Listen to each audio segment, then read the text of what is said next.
Welcome to the Sci-Fi, a podcast about Black science fiction, fantasy, and staying on the same page in this marriage. I'm one of your incredible co-hosts, Amber Wallen. And I'm Ben, or Benjamin, named after one of the 12 tribes of Israel in the Bible.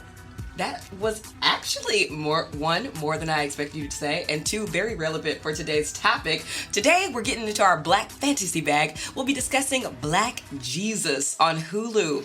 Hilarious. Black Jesus wasn't at the top of anybody's radar. I remember one night Ben was like, hey, I found this funny show on Hulu. Like, why don't you check it out? So please tell me how you found this show, because it's not in any of Hulu's, highlighted picks. No, I had to look up Black fantasy first. I think I looked up Black fantasy by Black creators, found a couple of things. A lot of the things they were showing me, though, was just fantasy with Black people in it. Of course. And so I had to check each creator, and I wasn't finding anything, so I just put, Black shows made by Black people. And then Black Jesus came up. And then Black Jesus came up because I had to keep on broadening the search. It was too narrow of a search to look up Black fantasy. And so I found Black Jesus, and I was wondering if it would fit well with our podcast. And there is a bunch of Jesus fantasy. I'm going to call it Jesus fantasy. Fantasy. I like that genre. Right? It's a great subgenre where basically you take Jesus and you put him in modern day. And there's a bunch of that. And there's a pattern to these movies and books where Jesus shows up in modern day and he's rejected by the church. And it sort of takes from that Bible verse where people at the end of times, I think in Matthew, they go to Jesus and say, Lord, Lord, did we not prophesy in your name and drive out demons in your name and do miracles in your name? And Jesus says, depart from me, you workers of iniquity. I never knew you. Yeah, Jesus is pretty hardcore. Dang, Jesus. He's pretty mean at times, which Black Jesus can sometimes be that as well. But yes, you have some experience with Jesus fantasy, whether I think you realize it or not, because you're a big Family Guy person, right? I know. Jesus came in and out of Family Guy. I hate to call myself a big Family Guy person, but at the time, it was just so... I felt like a badass watching Adult Swim after hours as a kid growing up. And Family Guy had some really funny parodies. They do a lot of movie parodies and a lot of TV show parodies and book parodies infused in the story of the Griffin family. So Jesus came up a couple of times, but I do, if I can get a little bit more broad than that, as far as biblical fantasy, I think I've seen more of those as opposed to specifically Jesus fantasy. For example, could you tell me if this counts, Bruce Almighty, Evan Almighty, this idea that, hey, news reporter, why don't you go build an ark for me? And Evan having to, that was played by Steve Carell at the time, trying to be like, well, I got a family. I can't just start building an ark out front. Is that a little bit similar? I think you would fall that under biblical fantasy. Gotcha. I'm thinking of that terrible show on CBS, Angels or something. I can't remember, but the story is basically about three angels who... Oh, Touched by an Angel. Touched by an Angel. First of all, Touched by an Angel was amazing. Really? Del Reese? Oh, please. Oh, I thought it was terrible. I mean, my mom and I watched it as kids, and I was a kid, obviously. I vividly remember that show, and it was great. Yeah, it's a very Christian type of show, though. Yeah.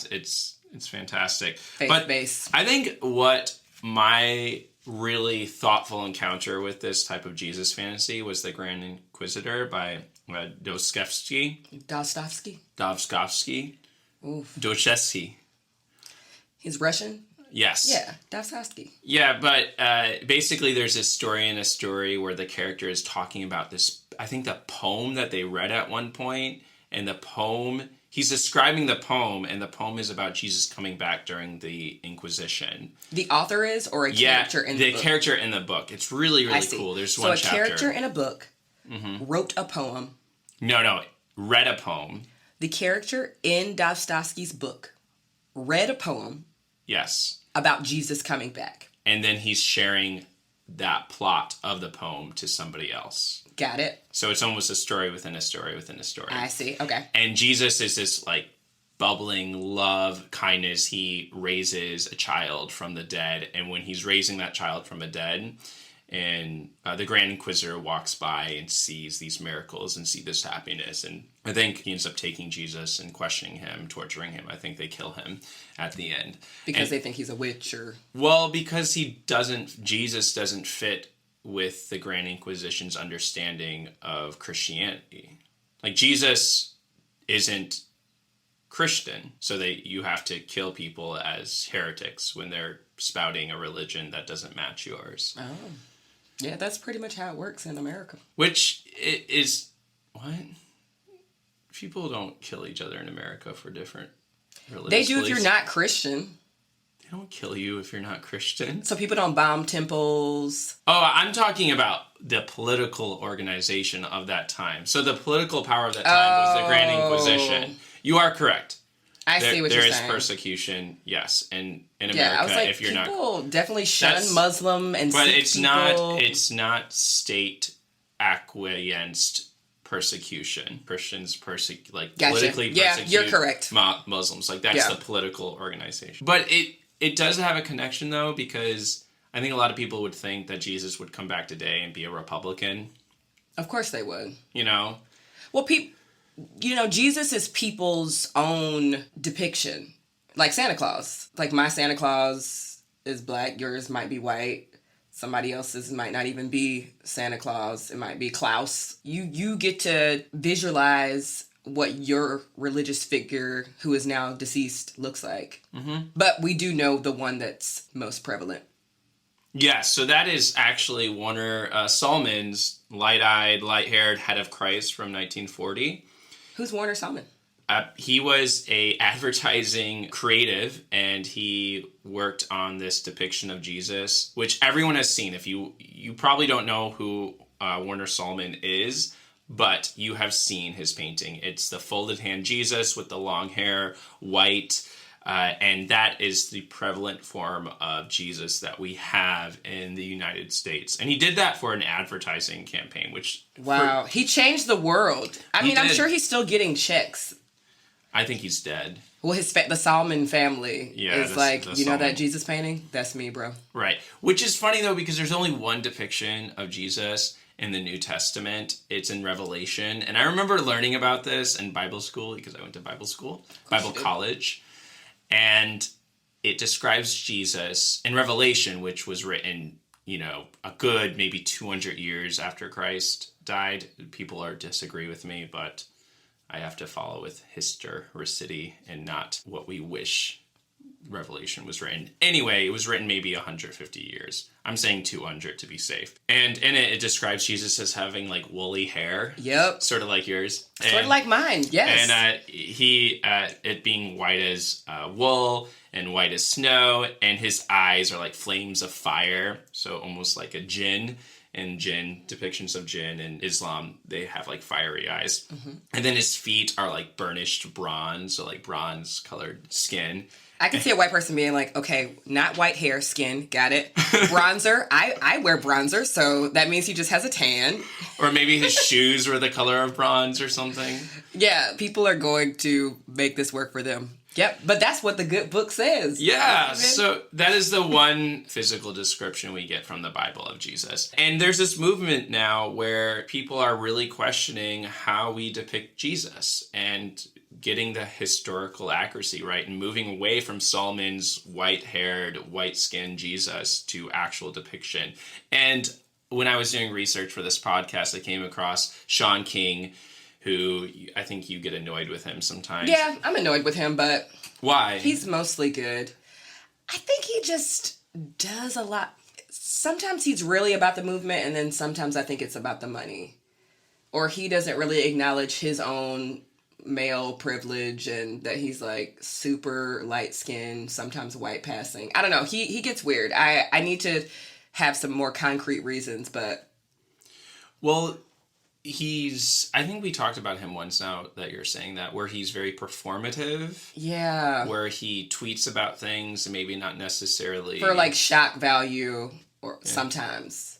But for the most part, he has some really valid points. It's like Charlemagne. It's like, you almost had it, but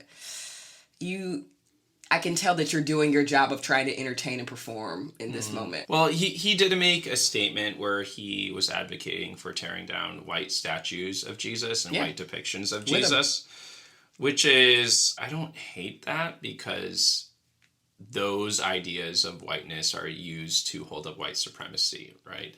To actually think of creating a black Jesus during the time of Jim Crow, apartheid, the apartheid South would be absolutely profane and awful because it's indicating that Jesus can connect with those who are less than in the political structure. So I think that idea of tearing down white statues as equivalent with tearing down Confederate statues, which is Sean King's point. Mm-hmm. I don't know if that's like a direct comparison, but I think it's pretty close. It's this idea that we have to stop the spread of misinformation, and those statues are misinformation. Yeah. You can look at a statue now that doesn't have to be painted and tell what race the statue is. Like, even the other day, we went to the shitty little botanical gardens in my hometown. And do you remember when we came across those statues of children? Yeah. I remember looking to see if one of them was going to have coily hair. None of them did. But they were all bronze. But they were all like gray statues. And I think they were actually like copper or bronze. Right. But the features of the children were visibly white. Exactly. And so I remember thinking in my head as we walked through those statues that some white person would argue with me about like, well, you just raced those kids and you don't know what race they are. And it's like, but I do. Look at them. Those statues do not reflect me. I think it's also... And there were like 7 kid statues. Like, one of them couldn't have been a black child or an Asian child or something. Right.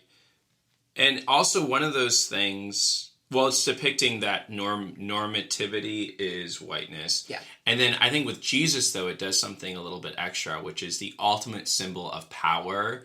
Is a man. Is a white man. And is a white man. Is a white man. And I think that is what Sean King is getting to. Which is why watching Black Jesus... Oh, man, Black Jesus just smashed all of that misinformation and doubled down on it. So, yeah. Fun. What were your first impressions? So, I'll say this. We only watched season 1 for people listening, so we're not going to get too involved in plot because we could be completely wrong about what happens as the seasons progress. But at first, it wasn't my favorite because it seemed like 20-minute episodes that were all different. Like sketches. Like sketch comedy. You're like, I'm going to watch a sketch, and then I'm going to watch another 20-minute sketch. And then around the 4th or 5th episode, you started seeing, all of this is contributing to some overarching narrative. And I love that narrative. And I haven't seen a show in a while that's no holds bar, very like anti-PC since Family Guy and all of those shows that, we love to hate. So that was refreshing to see. I was like, oh, this really feels like early 2000s, even though it's not. Yeah, the first 2 minutes of the entire series is Jesus walking down. He's being really kind. And Jesus is played by Slink Johnson, who is like, I don't know, maybe 6'3", tall man. He's wearing this lace front. He's wearing like an Obi-Wan Kenobi sort of vestment. Yeah, that shepherd's apparel. That shepherd's apparel. He's walking, so he's taking out people's trash, and then he runs into Lloyd, the bum, the series bum, and Lloyd asks him for the lottery numbers. Well, first I think they give each other a hug, and Jesus says, like, what can I do for you today, Lloyd? And Lloyd is like, I really just want the lottery numbers. That's what you can get. Give me the lottery numbers, Jesus. And Jesus says, no, I got kindness, compassion, and love for all mankind. And then Lloyd says, ain't nobody want to hear that shit. Also, Lloyd is played by the legend John Witherspoon. Rest in peace. He is so perfect in this role of this homeless man with attitude. And all of it is just so campy and hilarious. There is gratuitous use of the N-word, and I love it. They bleep out the F word though. But hold on, let me finish. So So then Lloyd says, okay, well, ain't nobody want to hear that shit. And Jesus says, well, fuck your stinking ass. And starts making fun of Lloyd, to be like, your hair looks like barbecue Brillo pads. And Jesus just turns into it's a full roast. He switches. Jesus turns from this like loving, kind person and to just roasting Lloyd. And then Lloyd turns around and walks away. And then Jesus yells after him. He's like, but I still love your bitch ass by default, fool. Yes, it's high school insults, but they are hilarious. So that's sort of the tone throughout the entire And it's set in series. Compton. Yeah, so it's set in Compton, and the overall summary after a couple episodes is that Jesus and his crew are looking to start a community garden.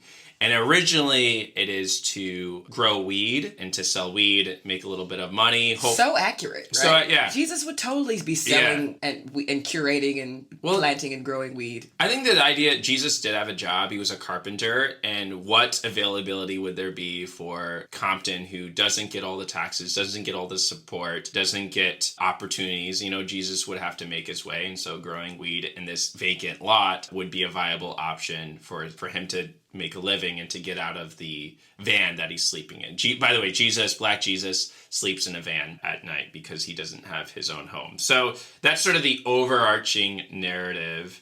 And I remember reading at one point, because a lot of the talk is about the characters trying to get money and trying to, get out of their situation. One character supporting his children, another character who's a convict who can't get a job and just making rent. And so a lot of these narratives are around money. And in the Bible, like 11 out of the 39 parables mention money when Jesus shares his parables. Jesus had a lot to do and a lot to say about money. And so I thought that sort of fit well with the Jesus of, Matthew, Mark, Luke, John. But yeah, let's go through some of these characters. We got Black Jesus, and then we got Fish, who's the convict. Yes, so Fish was recently released from jail, who is just out here doing his absolute best not to catch another charge. He's on probation, and he even carries a marble shooter instead of a gun so that he is not caught accident. Because he does sort of have a temper, but so his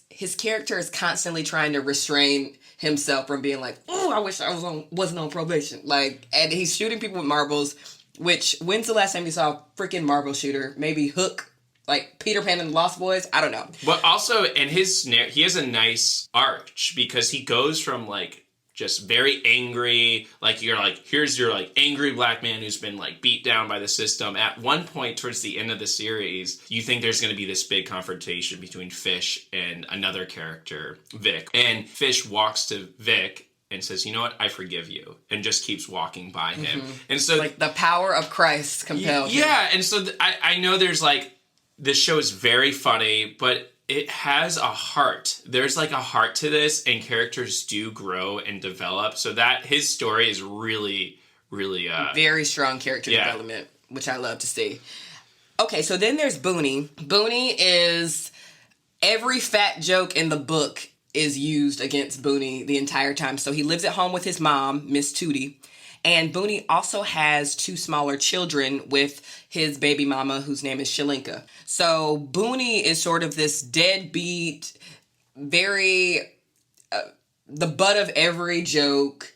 But he's good. He's a good person, but he's trying his best and never, ever living up to his mom's expectations. She clowns him the most. So that's Booney. Next up, we have Trayvon, who you describe as Revenge of the Nerd. He's such a nerd. Well, Vic does that. Vic, at one point, who's played by Charlie Murphy, sort of reads every character at one point. I think he calls Booney the fat ass, Fish the convict, he calls Jesus the con man, and he calls Trayvon Revenge of the Nerd. And Vic is the landlord of the project in which a lot of the narrative takes place. It's the project in the community garden. Trayvon, the nerd, is probably one of my favorite characters in the show. I think I'm going to say he's my favorite character because he is constantly looking to be validated by the group, but does ridiculous things to try to earn the group's approval. As a nerdy, he's the Chucky of this Rugrats gang. He says yes to everybody, He says yes to everybody. Like, Jesus will be like,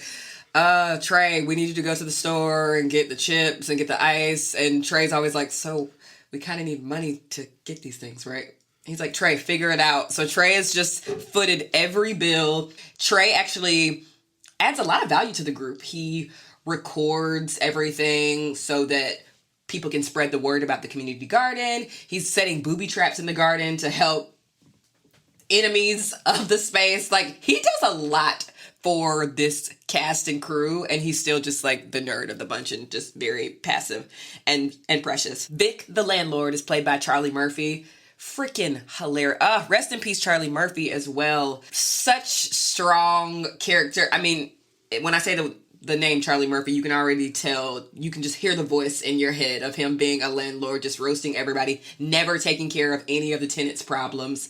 And he actually forms a business working relationship with Lloyd, the homeless man bum character, which we'll get to. There's also Maggie.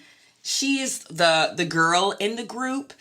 You know, she's not my favorite. She has a couple of jabs here and there, and we'll get to that later, but I kind of don't really understand her role in the group. She's described by Vic as ditzy.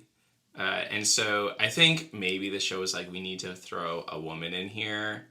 You know, like, she doesn't have a lot of character. She doesn't have a lot of lines. I hope in the later seasons she gets more character. I mean, at one point, Booney tells her to shut up and says, like, you're the only light-skinned girl that gotta wait in the club.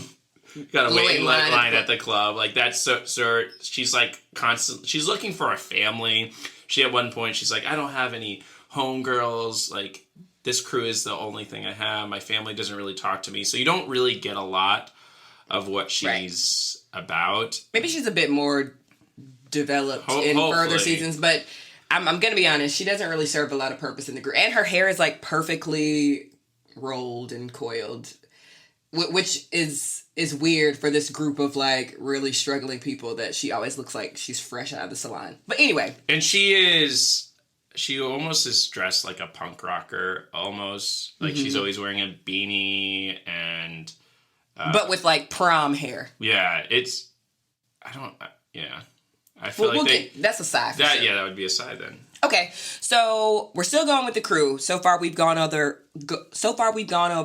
Jesus, Fish, Booney, Trayvon the nerd, Vic the landlord. Now we have Jason. Jason's kind of sort of like Maggie. He's in and out of this group dynamic because he's really trying to start his life with his, fiance or girlfriend, Diana. Diana is a detective. So Jason has this internal conflict of, trying to do essentially hood rat shit by helping out with the weed garden and stealing things to help with that. But also he's trying to straighten up and, be legit with his detective girlfriend because she's on the case about all of his actions.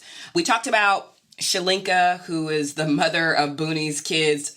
Freaking hilarious. Please find the name of this comedian because she is, sensational. And then we have Miss Tootie, Booney's mom. Miss Tootie is, she appears like she's the average mom. She has this really nice house. She loves to bake, but she's a stoner. Like, she loves to get high, and she sells weed as well. So she is very invested in the community garden and one of Jesus's biggest fans, but she don't take nobody's shit for nothing. And she is I think if Trayvon is my first favorite character, Miss Tootie is my second favorite because hilarious. She carries this golden gun in her purse that she just takes out like whenever she needs to intimidate somebody. At one point, another character falls in love with Miss Tootie. Vic, the landlord, falls in love with Miss Tootie. And Miss Tootie is just sort of playing Vic because, she needs him to do something for her. Yeah, Vic is at war trying to stop the community garden. Yeah. But at one point, she's like to Vic, this is never going to work. And Vic's like, come on, we're both Christians. And Miss Tootie is like, no, Vic, because I'm a stoner. I get high all the fucking time. As a matter of fact, I'm high right now. So there's this whole idea that she's like this praise-loving, goes to church mom, but no, she's like, yeah, she's straight gangster. So she's kind of like Medea energy, but Claire Huxtable vibes. With a huge potty mouth. Yes. Oh, the whole show. You can't watch the show if you're sensitive to swear words. Yeah, the N-word isn't your favorite word. It's a lot of... not your favorite word, of course, not you. But it's so ratchet in all the best ways. I love this show. Exactly what the Boondocks did. The Boondocks, I'm not sure if we said this at the top of the show, but this show is co-created by Aaron McGruder, who was the fearless force behind the Boondocks. And in the same ways, that show was very like kids cussing and let's get to the real issues. And so this show, you can tell that he had some part of really creating the dialogue for this show because it gives zero fucks about trying to be accurate, correct. It's funny, but it's so intentional and purposeful as well. A modern day Jesus would struggle financially and likely be driven to do illegal shit because we're all just a squirrel trying to get a nut out here.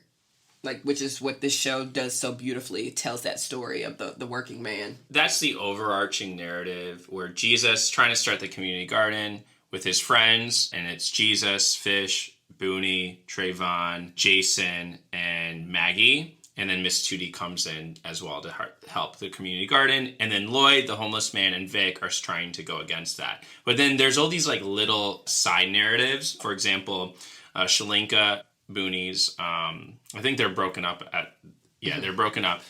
So Booney's baby mama. I saw you trying to hold back. Yes, the mother of his children. Yes. So Shalinka, the mother of Booney's children. Yes, good job. Is trying to basically get Booney to watch the kids throughout the show just so she can go and like have a day at the salon or whatever. Yeah, and just to relax, or also to get child support, so that there's that narrative. And at one point, Shalinka goes and confronts Booney about not giving money, and Booney's like, "Yeah, I have been giving money to my children." It turns out that he's just been giving like $300 like in rolls of cash to his children, so very irresponsible.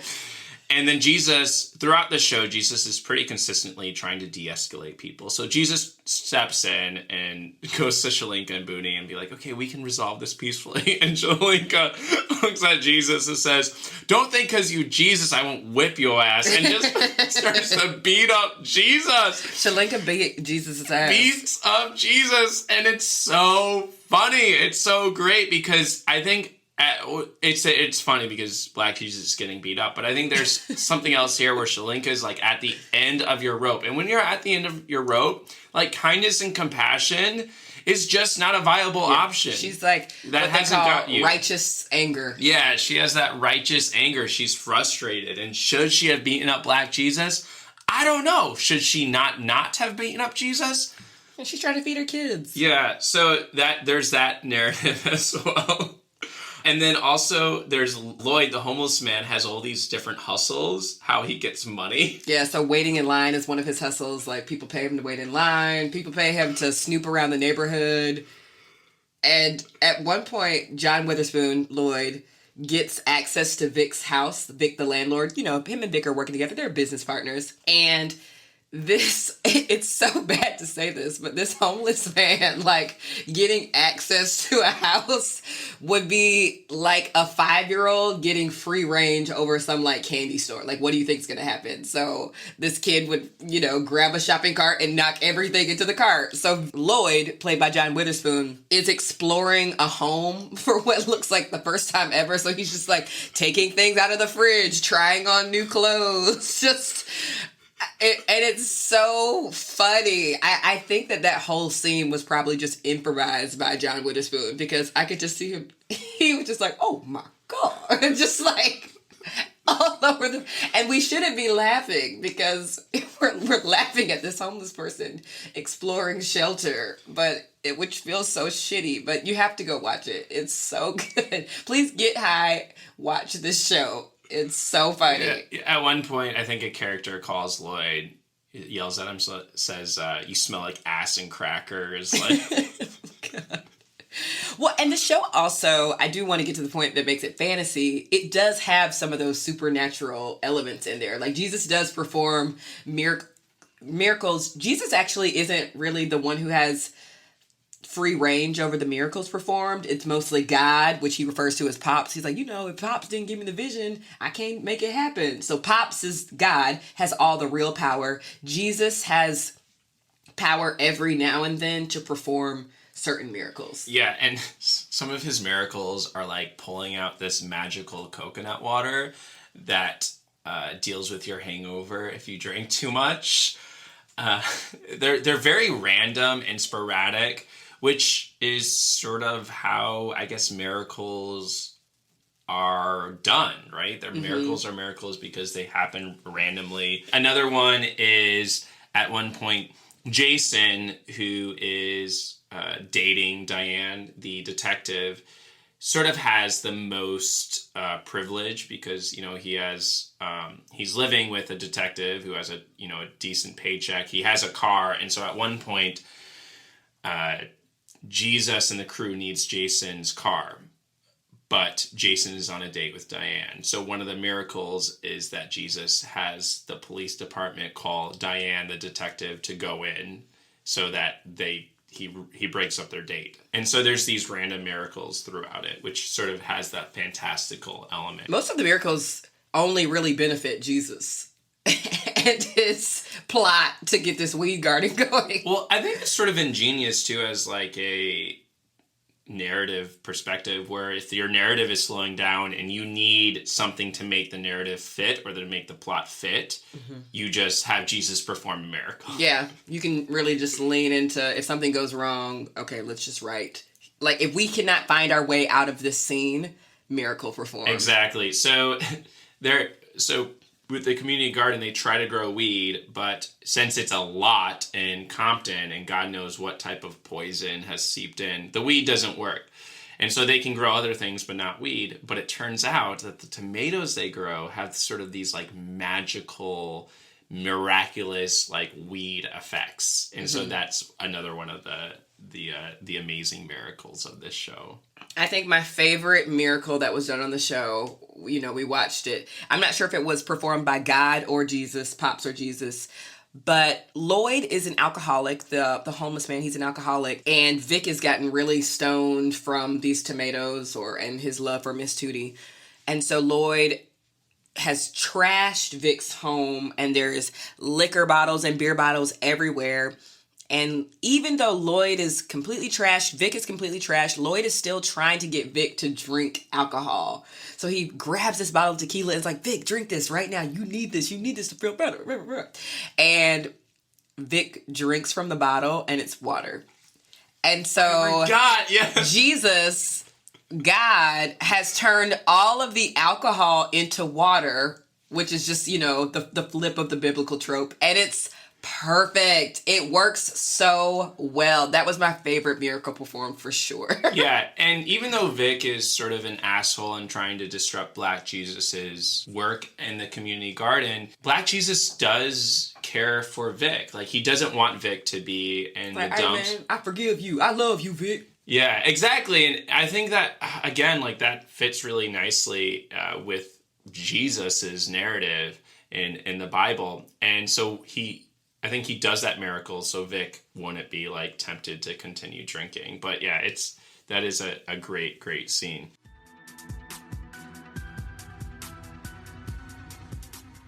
Let's talk a little bit more about Miss Tootie. So there's one episode where Trayvon is creating a documentary to push out the community garden and to get people to come and participate in the community garden. And she is all about money. And I think at one point we're really tempted to sort of see Miss Tootie as like this villainous, like violent character. But every time you think that, she does something or says something that disrupts that thought. For example, she's like, these are miracle tomatoes. She's going on this whole rant about these are miracle tomatoes. And, lots of people take advantage of God's miracles. I see you, Creflo Dollar. And so I think like they pull in that stuff as well, because I think we're tempted to see this as sacrilege. We're tempted to see this as profane, and we have to recognize, like, no, Jesus swore in the Bible. He called Pharisees and Sadducees brood of vipers, which is today would be like sons of bitches. He was at times violent. He took where does Trayvon fit in? Who's going to be like the Judas maybe in later seasons? So there's a lot of that going on. Yeah, they clearly did a good job weaving in Jesus's real character traits from the Bible. I can see Aaron McGruder sitting down being like, here are some of the top miracles that Jesus performed, and we should definitely infuse those in the show. Because the show has been accused of being blasphemous, obviously. And it's like you said, you can look at this one way, but for all of the things happening in the story, there is some biblical framework you can use to support, like, I'm just rewriting and modernizing what we read of how Jesus cussed and sent people on sword runs and things like that. So that really just was an aha moment for me. It's like, this isn't that far-fetched. It isn't. And the conclusion of season 1 is Vic and Lloyd end up getting what they want. They want this community garden destroyed. So Vic brings in this politician who's sort of your standard dirty, politician. He's like smoking a cigar and everything. Smoking a cigar says like, this community garden would be much better used as a parking lot. Like, and he used to be a gangster as well. So which is great. Most politicians probably did some foul shit first. Yeah. Yeah. So at one point you think the community garden is going to be saved because as the narrative goes on, the community garden is put up for sale and it's like $1 million. And so Jesus calls in a favor from the one and only Coolio. I was like, is that Coolio? Gangsta's Paradise. And so Coolio is going to come and do this benefit concert and they're going to stream it online. And so, again, this is Jesus having a con, like every time. But it's not a con. Jesus is just hustling. It's his hustle. Mm-hmm. And so it doesn't work out. And Jesus ends up being put in a mental institution at the end of season 1. And the entire community garden is destroyed. Like, that's the end. And bulldozed, which for me it rang so true. Like, this is what happens. Someone goes and finds an empty lot in Chicago. We have a bunch of empty lots. They're called dollar lots. And I could imagine that happening in Chicago. People coming in, creating a community garden, trying to do something great with that lot. But since they didn't go through the proper political channels, it's taken away. It's destroyed. And there's many, many stories of that happening all the time in lots of cities. So the conclusion is Jesus is put into a mental hospital and the lot is destroyed. That's the end of season 1. The community garden is destroyed. And yeah, what did you think about that conclusion? Everything this show has been doing is very funny, but there's so much substance and layers behind it. And I think that moment that we saw where these like black and brown families were crying as this lot was being bulldozed, like you said when we were watching it, like that was very effective. It was sad. And there was some moment where I was like, oh, surely some miracle is going to happen right now where something is going to be stopped. No, Aaron McGruder does fantasy and realism. And the reality is that lot would not be stopped from being bulldozed in a community. Yeah. It makes me think a little bit, Mark, which is the first gospel that was written, and all the other gospels, Matthew, Luke, and John, are based off of Mark. It's the earliest gospel written, and the end of Mark is the crucifixion. Mm-hmm. There's no resurrection. The resurrection was put in after. After what? The later books. So I think it was written, someone in the medieval times, so think 1,000 years later, went back to Mark and rewrote the resurrection. Oh, wow. But originally, the way Christians understood the resurrection wasn't the resuscitation of the body. They didn't really believe that Jesus actually rose from the dead, because that's not reality, right? Like, people don't come back from the dead. And he's crucified. That's the end of Mark. That's the end of the first gospel. And that I think there's a parallel here. I know it's an Adult Swim show. It's super funny, but again, it really made me want to go back and like read the Gospels, because I think there's a lot going on here. Let's go through some sides, because we're loving the show, but well, I said at the beginning, one of my big deep sighs were that it felt like disparate sketches, and then it came together. I think they could have did some of that world building without it feeling so random. Yeah. At first. Because some people can't hold on for 4 or 5 episodes. Like we did, obviously, because we were doing this show. But I worry that if we weren't looking at this show for the podcast, would I have made it past? Would I have sat down for a full season 1? So that's one thing. And then Maggie's character for me felt very unnecessary. It's just it reads. I wanted to put a woman in this role, but if she has no depth, I would have rather her been left out, because Shalinka was a woman. She was a really strong character. Jason's detective girlfriend, Diana, was a woman. She was annoying as fuck and a little bit like myself, but really strong characterization. Miss Tootie. Wait, why didn't you say she was like you? She's just like riding her boyfriend all the time about the decisions he makes. And so I remember being like, this girl is annoying. I am this girl. Also, she buys Jason, her boyfriend, these really nice shoes. Yeah, very expensive Jordans. And obviously he ruins them.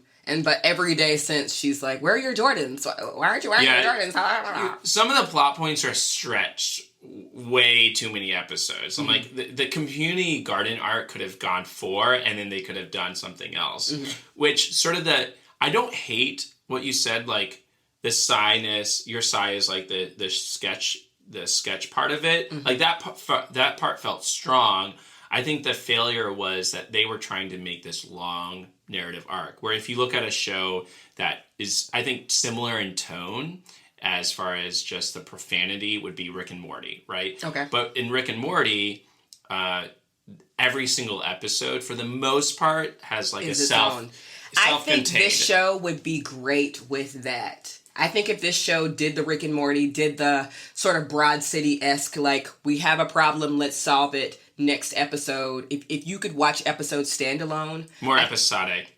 Yeah, more episodic. But I think it felt a little bit like this show started as episodic, and then the network was like, listen, if you don't wrap this shit in a bow, we can't keep going like this. I felt a shift, because the first 3 or 4 episodes were genuinely just them sitting around smoking weed. Like, I was like, I can't just watch a bunch of dudes sitting around smoking weed for 8 episodes. Like, the first one was funny, but the next time, like, what, you know. Well, and they call those stoner comedies, right? Pineapple Express. There's a whole genre it's like of Cheech and Chong and Wayne's World. It's cute, but I can't watch that for when we're in the golden age of television. I just can't watch people just say, like, nigga, smoking a joint for... They move pretty but it moved. fast. It picked up a little bit. They move fast beyond that. I agree with you with that. I think the other thing... Yeah, what was a deep sigh for you? I mean, there's like... I think part of the Christian you in literally me, just sighed. I love it. The Christian is me that they do stick very much to the character. The Christian in you. The Christian in me. I am very Christian. Oh, okay. I'm very Christian. You can't escape it, you know? Okay. I hear you. You know, it'd be like saying that, you know, me escaping my Christianity would be me escaping my whiteness. It's impossible. It's so ingrained in me.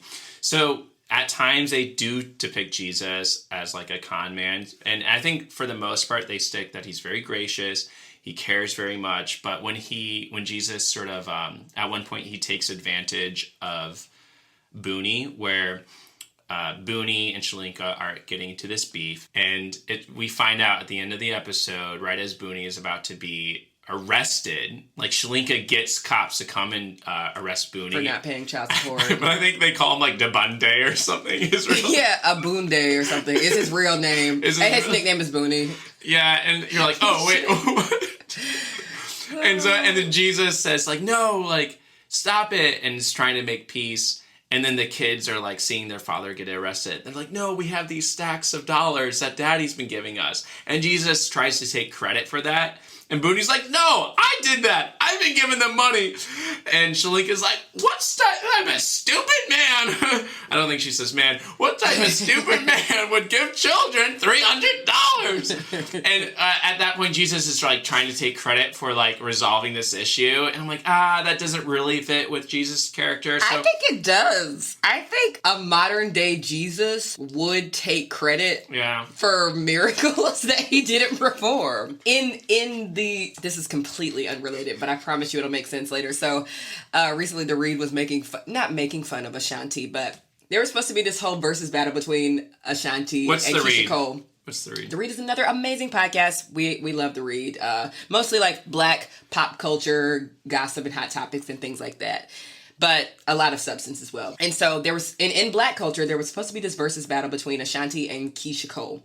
It didn't happen because we discovered that Ashanti, who has been traveling the world, got the coronavirus. And so Keisha Cole and Ashanti were doing this like virtual, Instagram live, being like, oh, we wanted to do this, but we couldn't.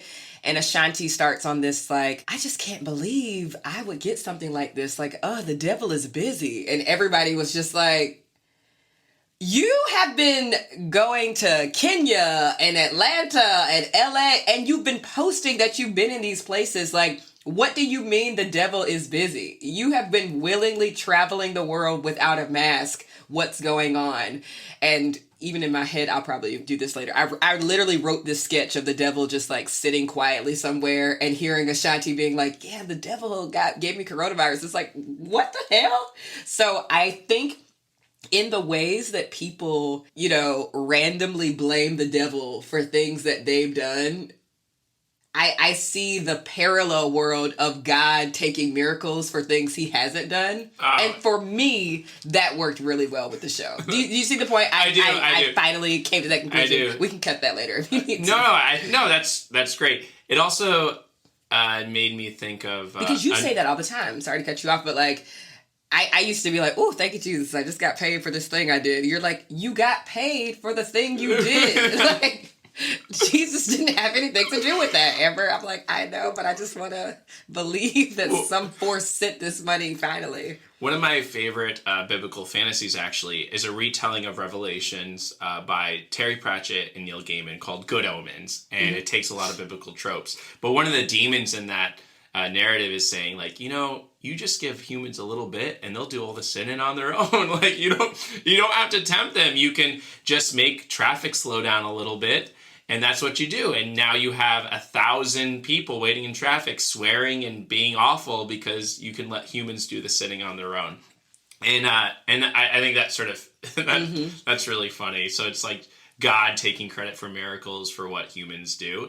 That's pretty... And the devil being blamed for what humans do. There's some, like, theological depth there. I like that. It's like, I'll be speeding, get a speeding ticket, and I'll be like, God, the devil is busy today. It's just like... And I feel like I did that once. Like, I got a parking ticket, and I came home, and I was like, oh my God, the devil is out here trying to kill me. And you were like, but you parked in the wrong spot. You weren't careful, yeah. And the other thing that bothered me a little bit is there's lots of fat jokes, like lots of... Oh, yeah. Yeah, so you...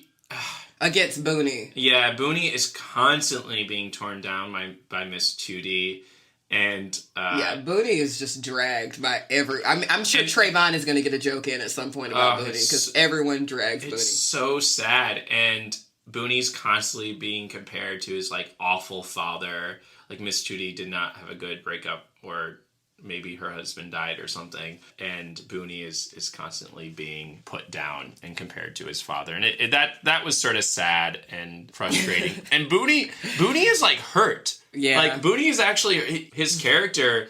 He doesn't shake it off. He's like, his facial expression, like, he gets sad. But he gives you great, like, big dumb character vibes. Like, just the way I don't know. But he was cast really well. Yeah. He's a comedian as well, obviously. And he gets his licks in as well. Like, he does give it back at points. Yes, he does. Everybody wailing on this, like, 6'3" overweight guy it can get a little old. It's like, damn, y'all are talking about his dick, his weight, his work ethic. And at one point, Vic and Miss Tootie almost get together, and they just hound Booney for, like, Miss Tootie almost sleeping with Vic. And Vic comes out and says, like, now, Booney, I'm about to be your father because me and your mother are about to get married, and I'm going to have you start doing chores. And Booney's like a grown-ass man. Yeah, Booney is like his own kid. Basically the same age as Vic. Booney's so relatable, though. Like, I know 12 Boonies. I think comedians, when they sort of restrict themselves to fat jokes, you miss out on other opportunities. And then finally, something that you brought up is Charlie Murphy and who's played by Lloyd? John Witherspoon. John Witherspoon. Oh, that's really bad then. Sorry. Yes, so sadly, as we know, Charlie Murphy has passed away from leukemia. John Witherspoon passed away. We've loved John Witherspoon, grown up with John Witherspoon. For the white people who may not know who John Witherspoon is, look it up. He's the father in Friday. Yes. Who's like sitting on the toilet. White people saw Friday? Yeah, that's like... You saw it with me, but I'm just saying. No, I saw it before. Lying. He died of a heart attack. Oh. So John Witherspoon. Well, John Witherspoon and Charlie Murphy has since passed away, and so I worry about watching season 2 and 3 as without those characters. I know that we started watching season 2, and that, for me, physically, you start to see Charlie Murphy's... He's like, looks a little bit more skinny from season 1 to season 2. Like, you can tell he's a little bit sick. So it's hard to, not that this show should die because people died, but it's the Black Panther, right? It's like, okay, we now know that Chadwick Boseman is gone. Do I want to watch this without him? Do they recast this role? They're probably not going to. So, like, long term, what happens to this show? Because Vic and Lloyd are such strong characters, and you're watching this man's health decline. It's just something to think about. It's not obviously Aaron McGruder's fault or Black Jesus' fault about this show, but you can tell something's up. I mean, and it's sad to think about because we now from the future know what happened. Yeah. Well, I think it's time for us to warp up a show. You know, Amber, why don't you warp up the show this time? I should warp up the show? I think you should warp it up. In conclusion, watch Black Jesus on Hulu. You might have to hunt for it, but it's a really great show. Wait, let me rewind that. Do you need to hunt for it on Hulu because they have these search bars that you just type in? I know, but it's not highlighted. It's not critically acclaimed. So you have to type in Black, B-L-A-C-K. I do want everybody at home, please just smoke you a little something and watch this show. It'll be even more funny. Go home, watch the show, and... Threaded like a lace front weave. Thread that shit like a lace front weave. Thank you so much for listening to another episode of the Sci-Fi Sci. Still in our fantasy bag. Next week, we'll be watching Jingle Jangle. It's a musical. It's a magical. We cannot wait. So please watch Jingle Jangle on Netflix and catch us next week for episode 14. Bye, y'all.